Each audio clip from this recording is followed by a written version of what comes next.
Buonanotte. Buonanotte. ¿Qué tal, Hasleri? ¿Cómo estás? ¿Qué tal, Xiomara? Buenas noches. Bien, jovencitos, veamos. Vamos a trabajar. Esta semana terminamos o hacemos Edad Media y la próxima semana empezamos culturas preincas, ¿ya? Vamos a empezar a hablar de Chavín, Moche, en fin, la próxima semanita. Esta semana terminamos con Edad Media, la próxima, repito, empezamos con culturitas. Bien, empezamos, Edad Media. La Edad Media es la segunda etapa de la historia universal y abarca desde la caída de Roma occidental 476, siglo V antes de Cristo, o perdón, después de Cristo, hasta la caída del Imperio Romano de Oriente o la toma de Constantinopla, siglo XV, 1453. ¿Ya? Del siglo V al siglo XV, entonces, dura la Edad Media. Tenemos en la imagen a un jovencito siendo amenazado. ¿Por quién, profe? ¿Quién es ese? Ese greñudo. Ese greñudo es Odoacro, el rey de los érulos. ¿Ah? Los érulos. Los érulos son unos bárbaros germanos que invadieron Roma justamente el año 476. Los érulos. Odoacro, su jefe, y destrona al último emperador de Roma Occidental, un niño de 13 años de edad que lo tienes allí, llamado Rómulo Augusto. ¿Ah? Ese es el último emperador. Y dentro de la Edad Media empezamos con la formación de los reinos bárbaros. ¿Ya? Lo primero que ocurre es la formación de los reinos bárbaros. Posteriormente, de esos reinos bárbaros, ostrogodo, visigodo, etc., vamos a ver la formación del reino franco. Nos interesa el reino franco porque de allí surge un imperio llamado el Imperio Carolingio. Se le puede conocer también con el nombre de el Imperio Romano Carolingio, ¿listo? Porque de lo que se trataba era de recuperar las antiguas glorias del Imperio Romano de Occidente, pero esta vez con los bárbaros germanos, los carolingios, los francos. Una vez que el Imperio Carolingio vaya a desmembrarse, surgirá el feudalismo, ¿ya? El feudalismo. Mientras esto sucedía en Europa Occidental, en Arabia surge el Islam, religión monoteísta con Mahoma, ¿sí? Su profeta Mahoma, Alá, su único Dios. También encontramos como una consecuencia de la expansión de los musulmanes, se van a dar las cruzadas, las guerras santas, ¿ya? Entre el mundo cristiano y el mundo musulmán. 200 años de guerras. No son guerras continuas, por supuesto, ¿ya? Y como consecuencia de las cruzadas, tenemos el resurgimiento de las ciudades. Las ciudades, resurgen debido al desarrollo comercial, resurgimiento de ciudades.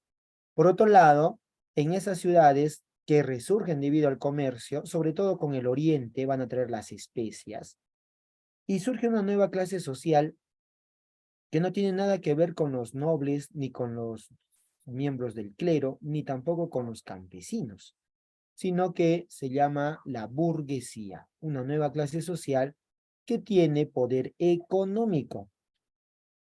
Y obviamente cuando eso sucede asistimos al surgimiento del capitalismo mercantil, aparecen los vales, pagarés, etcétera, los bancos. Y también en esas ciudades prósperas surgen las universidades, ¿ya? La universidad. Y como pensamiento filosófico es la escolástica. Y más adelante también surgen la arquitectura gótica o la arquitectura ojival, las grandes catedrales. Y todo esto está relacionado con el tiempo del papado y del cristianismo. Recuerden entonces que en estos 1000 años, que se llama Edad Media, predomina el poder de la iglesia. Estoy hablando de Europa Occidental, no de todo el mundo, ¿ah? No estoy hablando de todo el mundo, solamente de Europa Occidental. La Edad Media entonces se puede dividir en dos etapas, la Alta Edad Media y la Baja Edad Media. La Alta Edad Media va del siglo V al X y la Baja del X al XV. Los acontecimientos que ya hemos mencionado los tenemos ahí. La formación de los reinos bárbaros, el reino franco, el imperio carolingio, el feudalismo, el surgimiento del Islam. Y luego vienen las cruzadas, el resurgimiento de ciudades, burguesía, etc. ¿ya? En la Alta y Baja Edad Media. La economía en la Alta Edad Media sobre todo es agrícola, sobre todo por la cuestión del feudalismo, ¿sí? La base de la economía va a ser la agricultura. Pero en la Baja Edad Media cambia al comercio, ¿ya? Al comercio. Entonces ahí tenemos esas dos etapas dentro de la Edad Media. Y a finales de la Edad Media, pues encontramos también la peste bubónica o la famosa peste negra, etcétera, ¿no? Bien, observemos este mapa. Ahí tenemos el Imperio Romano, que bañaba todas las costas del mar Mediterráneo, y Roma se separa en dos, Roma de Oriente y Occidente. Lo que se llama Roma de Oriente se llama el Imperio Bizantino, ¿ya? Por la famosa ciudad de Bizancio, que ahora se llamaba Constantinopla. Entonces ahí tenemos el Imperio Bizantino, toda esa parte, ¿ya? Toda esa parte. Pero la Roma de Occidente cae en manos de los bárbaros, ¿ya? Entonces se forman los reinos bárbaros, como estamos viendo, al norte de África, los vándalos. En la península ibérica, lo que es España y Portugal, tiene sobre todo a los visigodos. En Italia, a los érulos y después los ostrogodos.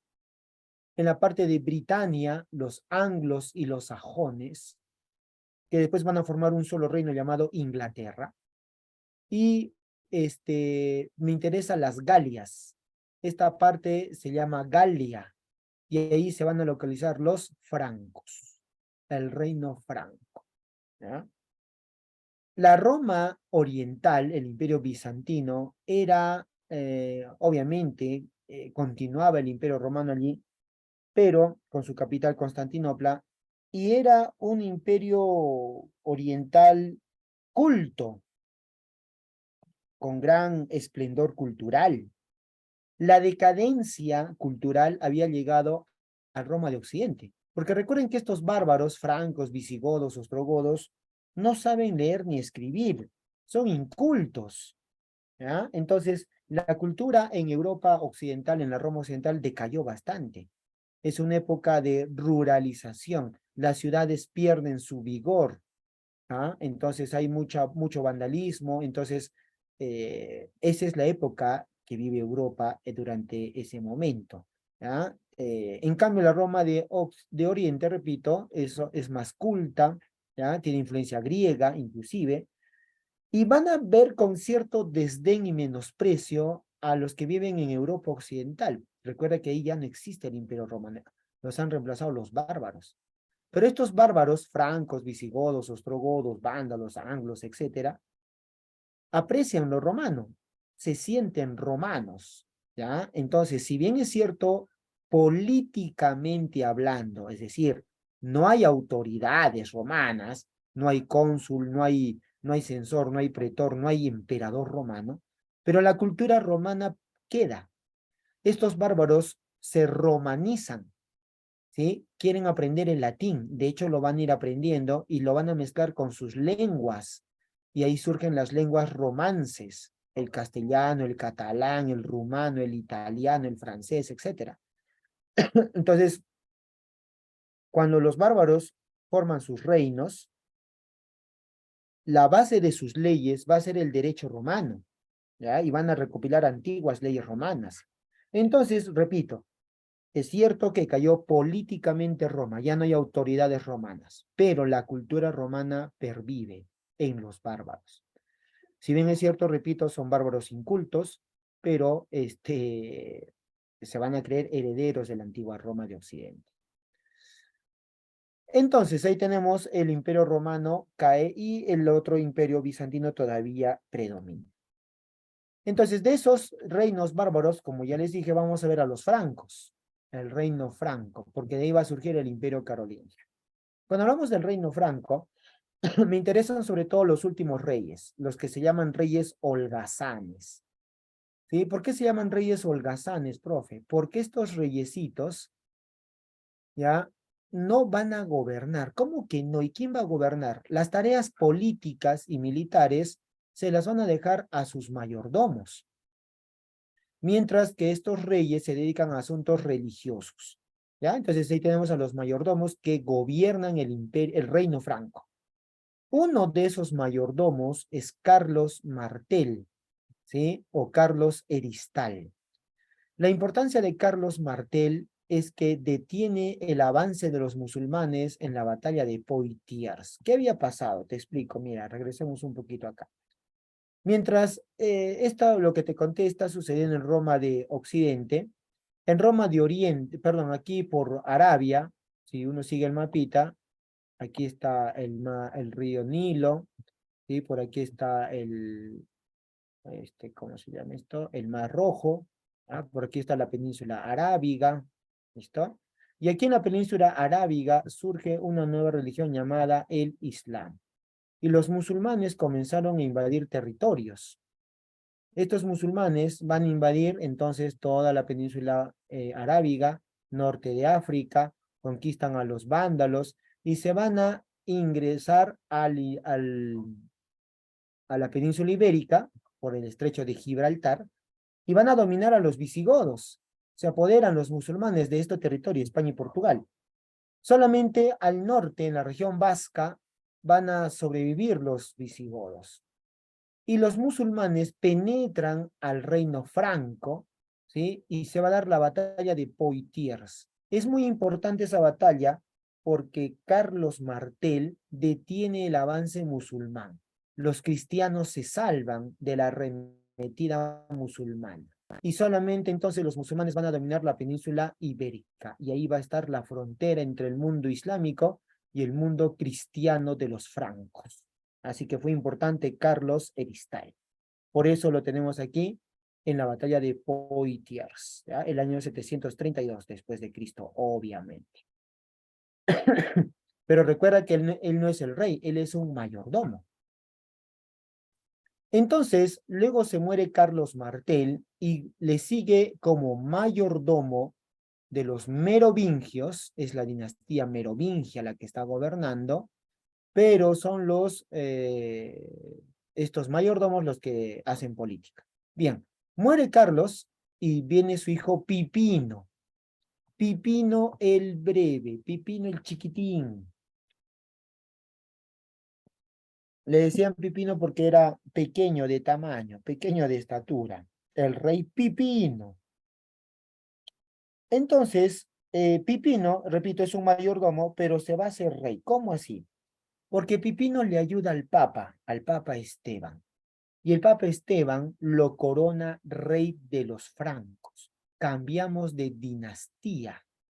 Ojo, primero hemos visto la dinastía merovingia y ahora este mayordomo Pipino el Breve comienza una dinastía que se llama carolingia.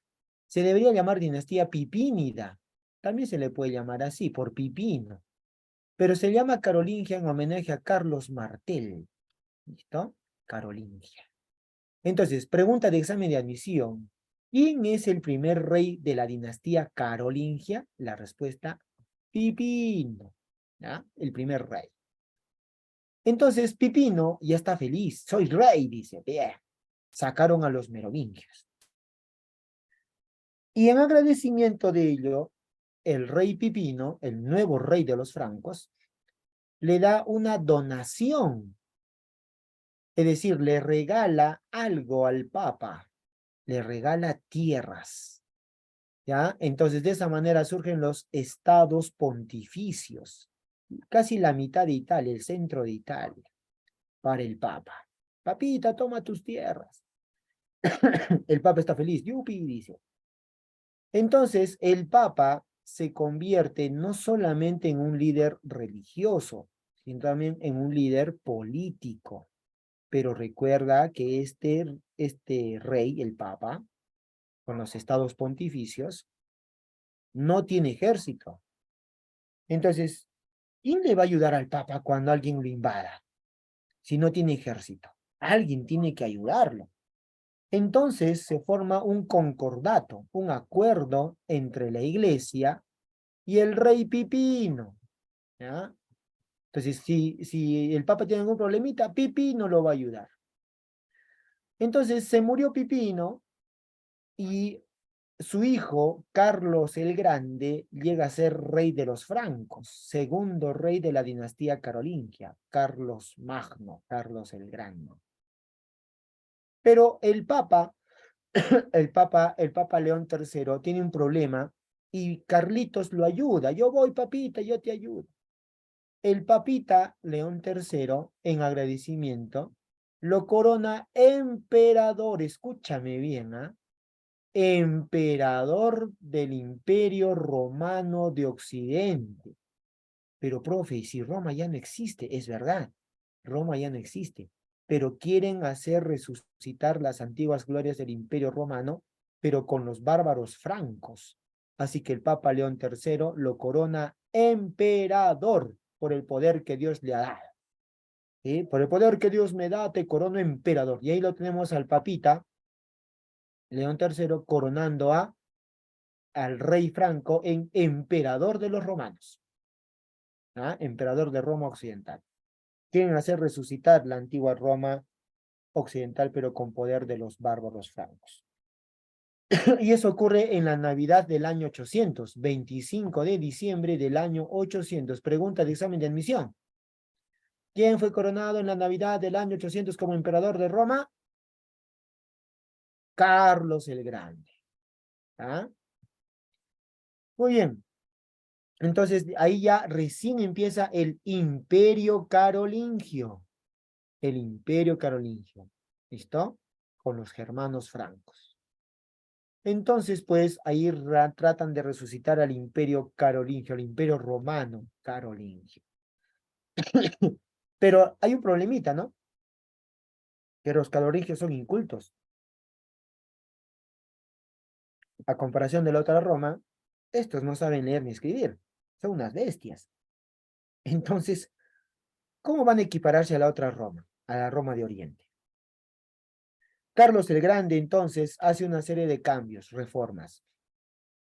¿Sí? Por ejemplo, en el caso de las provincias, Carlos el Grande crea unos territorios llamados marcas, ¿ah? Que se encuentran en los límites del imperio. Por ejemplo, Tumbes sería una marca, Tacna sería otra marca, Puno sería otra marca. Eso es las marcas, zonas militares en los límites del imperio, para proteger la frontera. Al interior del imperio tenemos los condados. Los condes están a cargo del condado, las marcas a cargo de un marqués. El conde tiene función administrativa, judicial y militar. ¿Ya? Bien. Por otro lado, Carlos tiene un grupo de funcionarios llamado los Missi Dominici, que significa los enviados del Señor. ¿Ya? Los enviados del Señor. Y un conjunto de leyes llamadas las capitulares, antiguas leyes romanas, que van a servir de base para la legislación de Carlos el Grande. ¿Listo? Bien, entonces, en resumen, provincias, marcas en la frontera y en el interior los condados. Y para tener controlado su imperio, envía a sus visitadores reales llamados los Missi Dominici, los enviados del Señor. Y su conjunto de leyes se llama las capitulares. Aquí tenemos el imperio carolingio. Esta parte se llama la marca hispánica para protegerse de los musulmanes. ¿Listo? Ahí tenemos la marca hispánica. Y bien, entonces este es el imperio carolingio. Ahora, Carlos no sabe leer ni escribir. Carlos es un inculto. Entonces, quiere aprender a leer y escribir Carlitos. Entonces, Carlitos crea las escuelas. ¿Ya? Carlitos crea las escuelas. Tres tipos de escuelas. A ver. Las escuelas palatinas, las escuelas conventuales, las escuelas parroquiales. ¿Listo? Las parroquias. En las escuelas palatinas se van a dar en los palacios para que se eduquen los nobles, ¿ya? Como buenos funcionarios del Estado. Las escuelas conventuales o monacales para la formación de los sacerdotes. Y en las escuelas parroquiales para la formación del pueblo, sobre todo adoctrinamiento, o sea, les van a enseñar el catecismo, ¿ya? En las escuelas palatinas y en las escuelas conventuales se va a enseñar las 7 artes liberales. ¿Qué es eso? El trivium y el quadrivium. Se llama trivium porque tiene 3 materias: gramática, el arte de escribir correctamente; retórica u oratoria, el arte de ¿cómo se llama? De expresarse en público y convencer a la gente, ¿no? Eso es la oratoria, el arte de hablar y convencer a la gente. Y la dialéctica, el arte de razonar. Entonces tienes gramática, retórica, dialéctica en el trivium. En el quadrivium tienes aritmética, geometría, astronomía y música. ¿Ya? Aritmética, geometría, astronomía y música.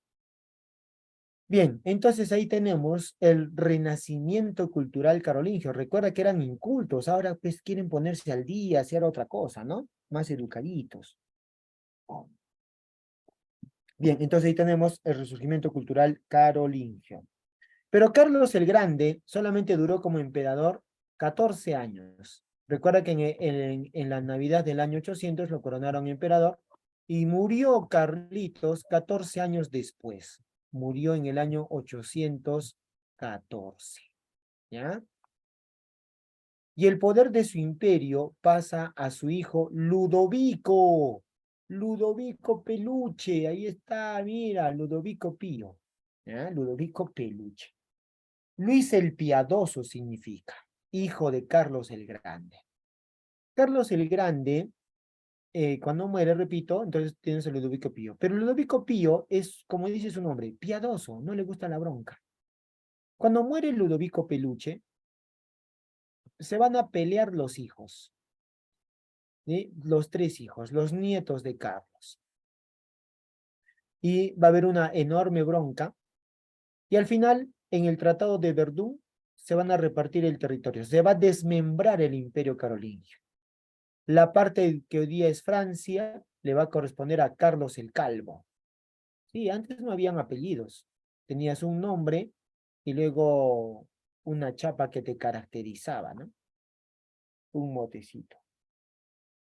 Entonces, Carlos el Calvo se queda en lo que es Francia. ¿Ya? Esta parte. Lotario, en la parte norte de Italia y la franja de Francia y Alemania, Lotaringia, esa parte verde, esta parte, Lotaringia. Y la parte naranja, donde dice Sajonia, este sector, se queda Luis el Germánico. Y aquí, en esta parte, surgirá el Sacro Imperio Romano Germánico. Pero esa es otra historia. ¿Ah? El SIR, Sacro Imperio Romano Germánico. Pero repito, esa es otra historia. Lo que me interesa que recuerdes de esto es que los nietos de Carlos dividen el imperio carolingio y comienza una decadencia, ¿ya? Comienza una decadencia, ¿ya? Ojo, entonces, se va a desmembrar el imperio carolingio. Muy bien, entonces, es lo que tenemos hasta este momento, ¿ya? Entonces, en resumen, la Edad Media, recuerda, se divide en 2 etapas: Alta Edad Media y Baja Edad Media. ¿Listo?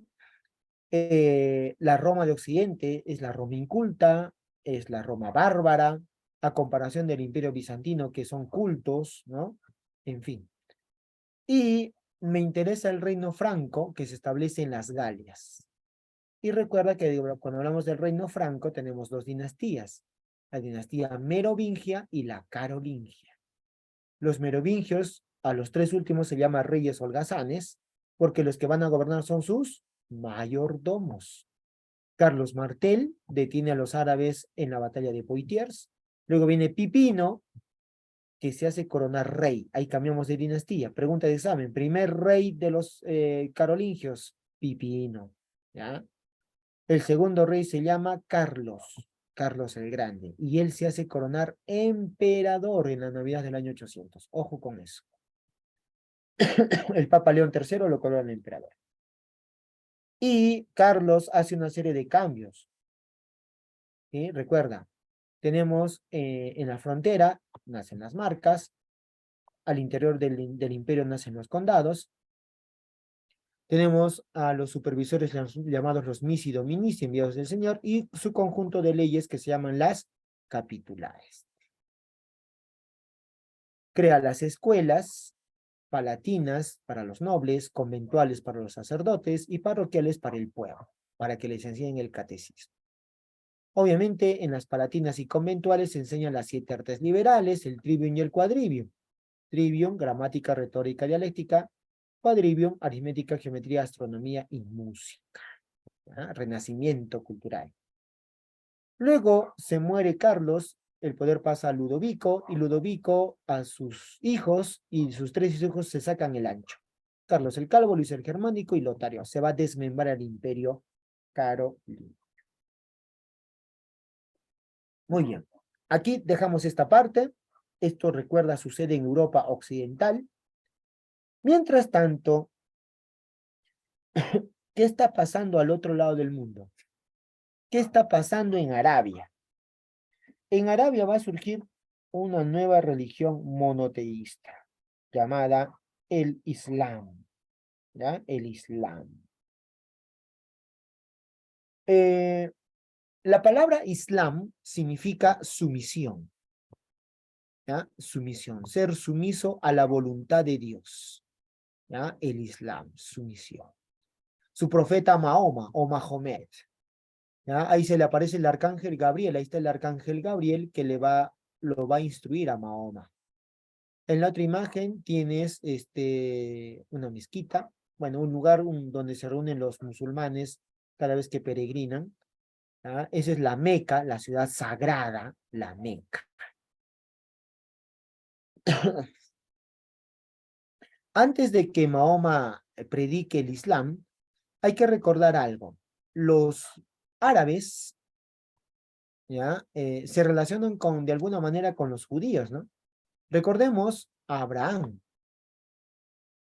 ¿sí? Abraham. Abraham recuerda que quería tener varios hijitos. Por eso Diosito le dijo, no, no te preocupes, chochera, que vas a ser padre, ¿no? Tu descendencia va a ser incontable, como las estrellas del cielo, como la arenita del mar. Abraham estaba feliz, por fin voy a ser papá, yupi. Pero había un problema, su esposa era estéril, ¿no? Entonces recuerden que Sara es estéril y le da a una de sus siervas para que tenga hijos con ella. Agar se llamaba. Y Abraham pues tiene un hijo con Agar. Ese hijo con Agar se llama Ismael. ¿Ya? Ismael. Y Abraham le dice, gracias Diosito, por fin soy papá. Y Diosito le dice, oh compadre, ¿qué has hecho? No era con Agar, era con tu esposa. Ah, caray. Entonces luego Sara queda embarazada. Y el hijo de Sara y Abraham se llamaba Isaac. ¿Sí? ¿Se acuerdan de Isaac? Pero Sara estaba celosa porque la primogenitura, el hijo primogénito era Ismael, ¿no? La herencia debía pasar a Isaac. Bueno, la cosa que los botan a Sara, perdón, a Ismael y a su madre, Agar,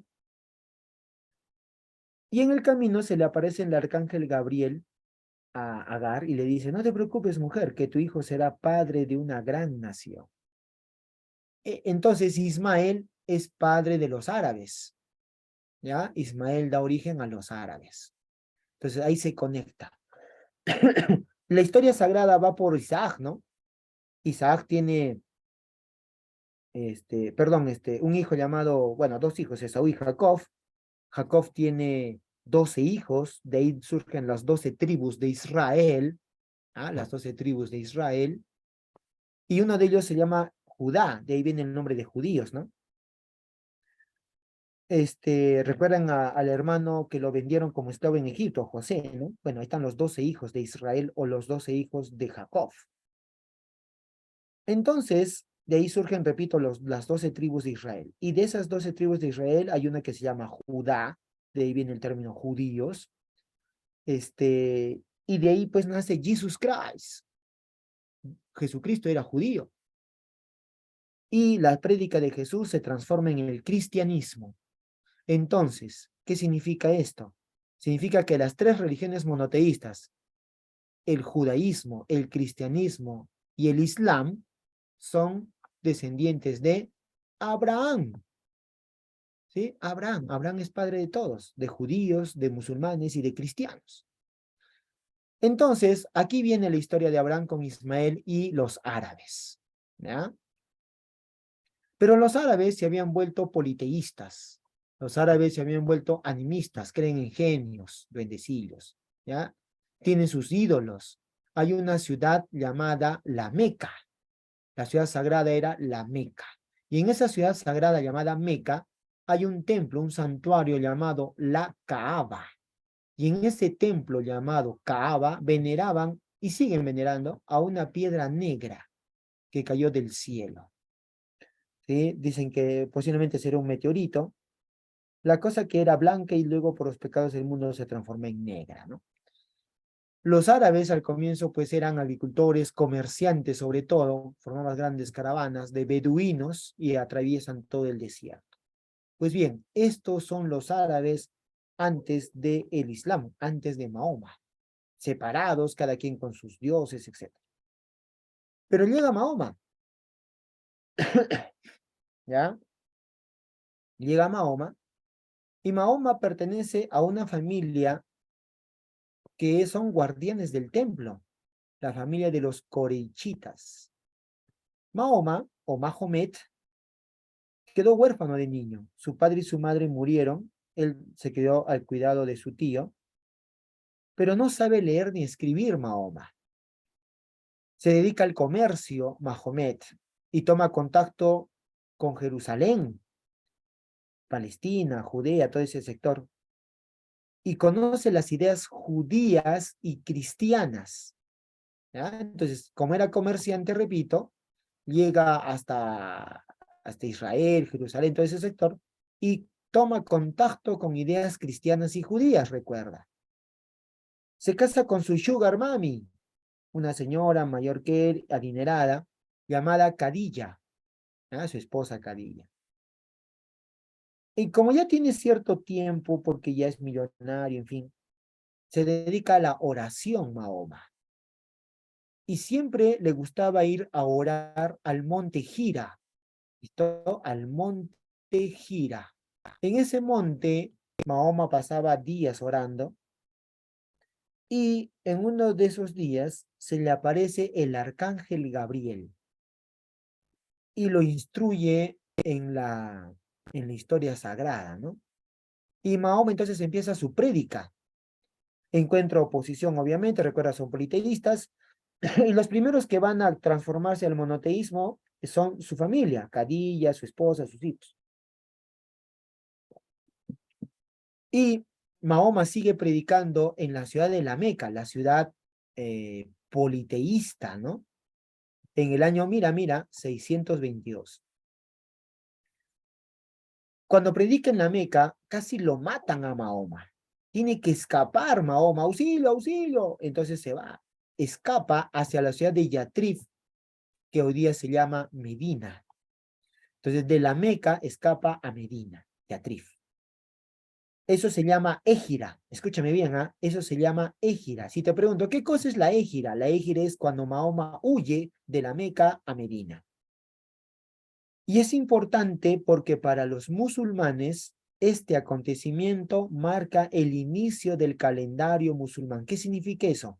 Que para los cristianos el año 622, obviamente es después de Cristo, ¿no? Del nacimiento de Cristo, pero para los musulmanes ese año 622 se convierte en el año 1 del calendario musulmán, de la era musulmana.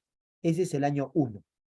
Por lo tanto, si quieres saber en qué año se encuentran los musulmanes, solo tienes que restar, ¿no? 2023 menos 622 te sale el año en el cual está el calendario musulmán. Entonces Mahoma, que ha escapado a Medina, sigue predicando el culto a un solo Dios, el monoteísmo. Y en la ciudad de Medina le hacen caso a Mahoma, aceptan el monoteísmo. Entonces en Medina forman un super ejército y someten a los de la Meca, conquistan la Meca en el año 630. Impone su autoridad a Mahoma. impone el monoteísmo, une a todos los árabes bajo una sola religión, el Islam. ¿Listo? Y 2 años después Mahoma fallece, ¿ya? Muere Mahoma. Pero la historia no termina allí, al contrario, recién va a empezar. Ahí tenemos entonces Arabia Saudita, donde se encuentra la ciudad de Yatrib, ¿ya? Medina, o la Meca. Ahí está la Meca y ahí está Medina. ¿Listo? Recuerda que Mahoma era comerciante, cruzaba todo el desierto, llegaba a Israel y ahí toma contacto con las ideas cristianas. El libro sagrado del Islam se llama el Corán, ¿no? Y el Corán, aunque no lo crean, tiene también algo de cristianismo. Un capítulo se lo dedican a la Virgen María y a Jesucristo en el Corán. Una cosa impresionante. Bueno, entonces ahí tenemos el Islam. Luego de la muerte de Mahoma, a sus sucesores se les va a llamar califas. ¿Qué cosa es un califa entonces? El califa es el sucesor de Mahoma, un líder político y religioso, el califa. Y obviamente a su gobierno se le va a llamar califatos. Tenemos 3 califatos. El califato ortodoxo, formado por los parientes de Mahoma, sus suegros, porque se casó varias veces, y sus yernos, los esposos de sus hijas. Ahí tenemos a Abu Bakr, Omar, Uthman, Ali. ¿Listo? Luego tenemos el califato de los Omeyas. La familia Omeya va a gobernar. Y luego el califato Abásida. Pero me interesa más que todo el califato Omeya. ¿Por qué? Porque con los Omeyas van a conquistar la península ibérica. Van a conquistar a los visigodos. Se van a quedar desde el año 711 que derrotan a los visigodos en la batalla de Guadalete, allí en lo que hoy día es España. Y los musulmanes árabes no se van a ir de allí hasta 1492, cuando descubren América, Cristóbal Colón. O sea, ¿qué significa? Que los musulmanes árabes van a dominar España casi 800 años, Portugal también, casi 800 años. ¿Eh? Y los españoles no están quejándose de que nos violaron, nos robaron el oro. Aquí nos han dominado 300 años los españoles y los árabes allá casi 800 años. Eh, una vez que conquistan la península ibérica, van a ir hacia el reino franco, ¿ya? Y ahí se da la batalla de Poitiers, cuando hablamos de Carlos Martel. ¿Listo? Eso es importante allí. Muy bien, el califato Omeya. En este mapita podemos observar la extensión del califato, perdón, del imperio musulmán árabe. Escúchame bien lo que te voy a decir ahora. Mira, mira, vamos a hacer algo. Recuerda que todo esto se llama Arabia. Y los primeros que adoptan el Islam son los árabes. Así que los musulmanes árabes. Recuerda, ¿qué cosa es un musulmán? El musulmán es la persona que adopta el Islam. ¿Ya? Los árabes. Estos árabes conquistan, como estás viendo, a la península ibérica con los omeyas y conquistan todo esto y se van por acá, por el Asia. ¿Ya? Por acá más o menos queda un territorio llamado el Turquestán. Turquestán, de ahí son los turcos. ¿Ah? El Turquestán, originariamente son de ahí, tribus nómadas. Los turcos adoptaron el Islam, se convirtieron en musulmanes. Entonces, escúchame bien lo que te voy a decir. Una cosa, una cosa son los árabes musulmanes y otra cosa los turcos musulmanes. Son 2 cosas distintas. Tienen la misma religión, pero son 2 pueblos diferentes. ¿Listo? Una cosa son los árabes y otra cosa son los turcos. Los turcos adoptan el Islam y le comienzan a quitar territorio a los árabes. Reconquistan todo esto, se apoderan de Jerusalén y amenazan Constantinopla, que está por acá. ¿Sí? Constantinopla. Entonces están ingresando por la Anatolia, los turcos, selyúcidas. Y cuando amenazan Constantinopla, Constantinopla le pide auxilio, auxilio, ¿a quién? Al obispo de Roma. Y ahí empiezan las cruzadas. Después de los turcos selyúcidas vendrán los turcos otomanos. el imperio turco otomano, que cae Constantinopla en sus manos, ¿no? Dominan todo eso. Y actualmente esta parte se llama Turquía, aquí. Eso es Turquía, actualmente, por el imperio turco otomano. ¿Ah? Bueno, entonces recuerda, una cosa son los árabes musulmanes y otra cosa son los turcos musulmanes. Ahorita estamos hablando de los árabes, ¿ya? Con Mahoma y los omeyas, esos son árabes. Bien, algunos aportes del Islam o de los musulmanes al mundo occidental. Sin los musulmanes, no tendríamos los números que tenemos. ¿Ya? Se le llama la numeración arábiga, ¿no? Introducen el cero, miren ahí, estos numeritos. Introducen el cero. Los romanos no conocen el cero. ¿Cómo es el 10? El 10 en los romanos es la X. La C es el 100, no hay cero. Entonces, introducen el cero al mundo occidental los musulmanes, ¿ah? Los árabes. También introducen los algoritmos, crean los algoritmos. Desarrollan la geometría del griego Euclides, conocen la filosofía griega, ¿ya? Y gracias a ellos, los musulmanes, Europa volvió a reconocer la filosofía griega de Aristóteles, Euclides, etc. También hicieron adelantos en trigonometría y también el álgebra. Si les gusta el álgebra, bueno, ahí tienen, los musulmanes desarrollan el álgebra. ¿Ah? Hay un gran matemático llamado Al-Khwarizmi, ¿listo? También practicaron la alquimia en su afán de conseguir el elixir de la vida eterna y toda esa nota, practican ¿cómo se llama? La química, y ahí pues hacen mezclas, hacen mezclas y surgen los jarabes, ¿ya? Los jarabes, y también el alcohol, ¿no? Que ha servido para la pandemia, ¿no? El alcohol, ¿listo?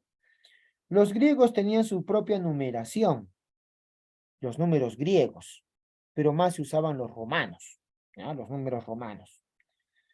Ahora, Avicena es un médico, ¿ya? Que es española. Los musulmanes a España le decían Al-Ándalus. Al-Ándalus le decían. Y ahí vivió Avicena, Averroes, grandes médicos y filósofos españoles, árabes. ¿Listo? Árabes. Desarrollaron un canon de medicina, o sea, un tratado de medicina. Inclusive operaban cataratas. Ya operaban cataratas estos tíos, unas basuras los musulmanes. Y también hacían comercio con el mundo oriental, con la India. Traían las especias al mundo occidental. ¿Sí? Y gracias a eso trajeron los números indios. Estos números que llamamos arábigos en realidad son de la India, ¿no? Números indios deberían llamarse. Y recuerda que en España y Portugal se quedaron casi 800 años. Entonces, de hecho que hay una influencia en el idioma. Nosotros, que somos herederos de los españoles, tenemos en nuestro vocabulario palabras de origen árabe, por ejemplo, aceite, aceituna, azafrán, azúcar, berenjena, café, fideo, zanahoria, taza, sandía, naranja, limón, jarabe, etc. Ojalá, ojalá estudies, ojalá le regales algo a tu mamá, ahí está, ojalá. ¿Qué significa ojalá? Que Dios lo quiera, Alá, alfombra, alcalde, aceque, almacén, en fin, ¿listo? Un montón de palabras de origen árabe. Manejamos todos los días esas palabras. Vienen del árabe. El idioma español se nutre del árabe. Por otro lado, conocen también el pensamiento griego. Ya, repito, conocen el pensamiento griego, sobre todo la filosofía de Aristóteles. Existe la escolástica árabe, no solamente la escolástica es del mundo occidental con Santo Tomás de Aquino, ¿ya? También está la escolástica árabe, ojo con eso. Meditaban sobre Aristóteles, Ptolomeo, Arquímedes, o sea, el mundo occidental le debe conocer a los griegos o reconocerlos por los árabes también. Entonces, cuando uno habla de edad oscura en Edad Media, es mentira, pues. Es mentira. Todos lo hacen por hacer quedar mal a la iglesia, así de sencillo. Porque los árabes son una muestra de un gran desarrollo en matemáticas y todo lo que hemos mencionado, en medicina. Entonces, no hay edad oscura, no hay edad oscura, ¿ya? Entonces tenemos allí a los árabes conociendo también el mundo occidental, el mundo griego, y adoptando algunas de sus ideas. Bueno, entonces, a ver, recordemos, vamos a retroceder un poquito para repasar. Recuerda, mientras en Europa se daba el imperio carolingio y toda esta situación, por otro lado también se daba el desarrollo de los árabes. ¿Ya? Recuerda el profeta Mahoma, ¿sí? Tenemos, significa sumisión, el término Islam. Aquí quiero aprovechar algo. Los 5 pilares del Islam. No lo he puesto en la diapositiva, pero te los voy a decir. Los musulmanes tienen 5 pilares, 5 puntos importantes en sus creencias, en su fe. ¿Ya? 5 pilares del Islam. ¿En qué se sustenta su fe? Veamos. ¿En qué cosa practican? Si tú eres musulmán, número 1, tienes tu profesión de fe. ¿En qué creen? No hay más Dios que Alá y su profeta Mahoma. ¿Sí? No hay más Dios que Alá y su profeta Mahoma. No hay más. Número 2, todo musulmán tiene que dar limosna a los pobres. La limosna es obligatoria para los musulmanes, así que si tú fueses musulmán, tienes que dar limosna a los pobres, obligatorio. Número 3, todo musulmán tiene que practicar la oración. Todo musulmán tiene que orar todos los días. No hay si tengo tiempo, que estoy ocupado, que tengo clases, que tengo flojera, que tengo sueño. No, no, no, no, no. Todo musulmán tiene que orar 5 veces al día, ¿sí? A ver si alguno reza siquiera un media horita, nada. 5 veces al día y tienes que orar mirando a la Meca o a tu cabeza apuntando a la Meca, porque si has visto películas sobre los musulmanes, ellos se agachan, ¿no? Se arrodillan y agachan su cabeza hasta el suelo y así oran, ¿no? Media hora, 1 hora, no sé cuánto hora. 5 veces al día, una antes de acostarte y otra cuando abres tus ojitos, ¿sí? Ya tienes ahí 2. Y el resto lo puedes ubicar durante tu tiempo que tengas, pero tiene que ser 5 veces al día. Número 4, todo musulmán tiene que practicar el ayuno. Todos tienen que ayunar, sobre todo en el mes del Ramadán, en el mes de abril, el mes pasado, abril, ¿ya? El mes pasado los musulmanes han estado en ayuno, ¿listo? Solamente toman su agüita, algo ligerito, pero ayuno, ¿ya? Y número 5, el quinto pilar del Islam, es la peregrinación. Todo musulmán está obligado, no hay forma de decir que no, ¿sí? Peregrinación a la Meca. La Meca es la ciudad sagrada, ¿listo? La Meca. Y todo musulmán tiene que ir a la Meca. Si no puedes ir todos los años, al menos una vez en tu vida, al menos una vez en tu vida. Es como que los cristianos estarían obligados a ir a Jerusalén, a peregrinar una vez en tu vida, aunque sea para conocer el santo sepulcro de Jesucristo. Entonces, pues, esos son los 5 pilares del Islam. No hay más Dios que Alá y su profeta Mahoma. Dar limosna a los pobres. Oración 5 veces al día. El ayuno, ¿ya? Sobre todo en el mes del Ramadán. Y peregrinar a la Meca, aunque sea una vez en tu vida. Si no, eres un pésimo musulmán. Todo esto empezó con Mahoma, recuerda, en el año 622 se llama la Égira, la huida de Mahoma a la Meca. De la Meca a Medina. ¿Sí? Y ahí inicia el año o el calendario musulmán. Luego de la muerte de Mahoma se dan los califatos, que son los sucesores de Mahoma, el califato ortodoxo, Omeya y Abasí. ¿Listo? Esos califatos. ¿Listo? El mes del Ramadán es el mes de abril. Ya te he dicho, ya es el mes de abril. En ese mes se llama Ramadán y ahí es cuando tienen que ayunar y peregrinar a la Meca, en fin. ¿Listo? Puedes hacerlo en cualquier época del año, pero sobre todo en el mes del Ramadán.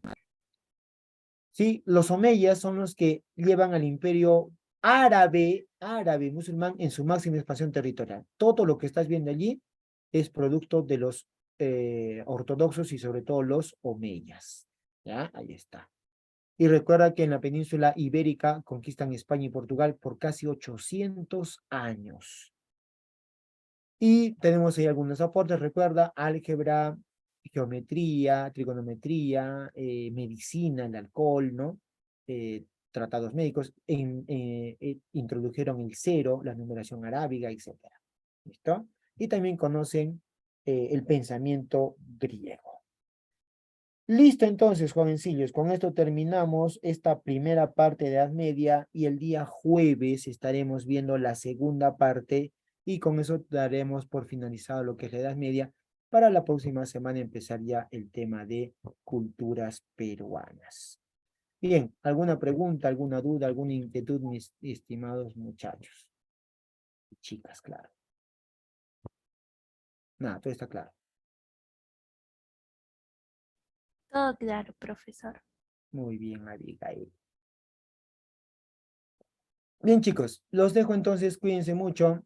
Hasta la próxima sesión. ¿Ah? Cuídense muchísimo, que tengan una excelente noche. Bye, bye. Hasta la vista, baby. Profe, Adiós, profe, cuídese.